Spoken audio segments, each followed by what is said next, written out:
Comment ton ordi peut savoir que ça c'est un chat, que ça c'est une poubelle, ou que ça c'est un camion? Il pourrait confondre avec ta mère. En bref, comment est-ce que ton PC reconnaît les images? J'ai 10 minutes pour tout expliquer. C'est parti. Déjà, une image, qu'est-ce que c'est quoi? C'est des pixels, beaucoup de pixels.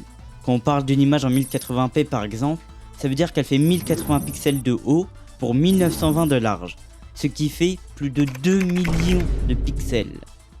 Et chacun de ces pixels a 3 valeurs, pour le rouge, le vert et le bleu.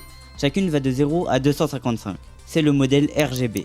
Donc si on veut du blanc on pousse tout à fond, du noir tout à 0, et pour une couleur spécifique on va simplement jouer avec ces valeurs. Au final, une image pour un ordinateur, ce n'est que des nombres.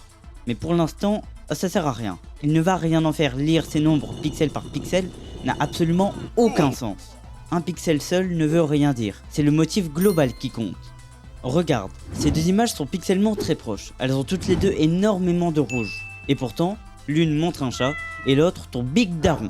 Mais un ordinateur lui ne voit pas, il ne peut faire que traiter des chiffres. Il doit donc apprendre à reconnaître des motifs, des formes, des textures, des contours, et pour ça il va utiliser ce qu'on appelle des filtres. Un filtre, c'est une petite grille de nombres, par exemple en 3x3 qu'on va faire glisser sur l'image. À chaque position, on multiplie les pixels par le filtre.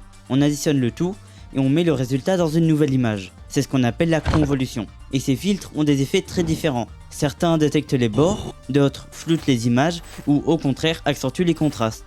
Avant, on les programmait à la main, mais aujourd'hui, on laisse les réseaux de neurones convolutionnels ou CNN les apprendre tout seuls. Le principe est simple. Le réseau passe des filtres en très grande quantité sur l'image. Les premiers permettent de reconnaître les bords et les lignes pour passer jusqu'à des yeux, des pattes et autres. Plus on avance, plus il repère des formes complexes, des visages, des voitures, des animaux. C'est littéralement comme un cerveau. Chaque neurone va s'occuper d'une étape, et ensemble, ils vont permettre de ressortir des informations fiables. Mais ces filtres créent des cartes énormes, et ils en créent pas mal. Une carte par filtre, et on en a souvent plusieurs dizaines. Alors pour simplifier un peu, on applique ce qu'on appelle du pooling.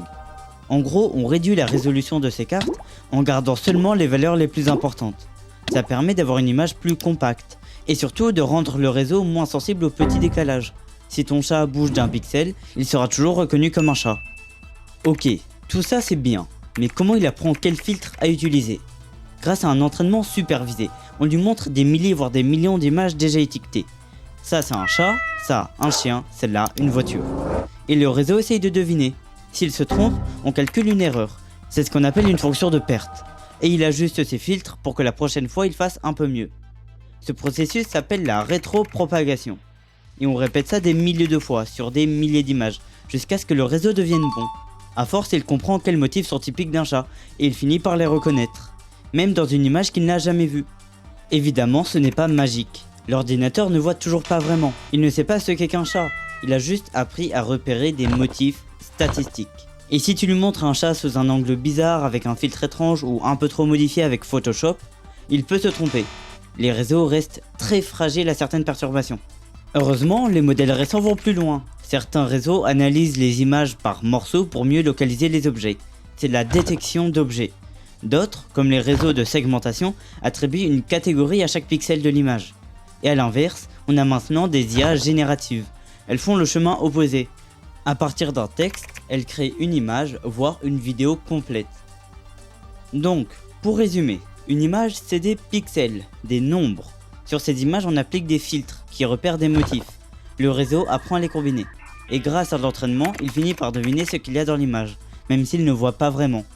Voilà comment ton ordinateur sait reconnaître un chat, une poubelle, un camion. Quoique, ce serait pas ta mère ?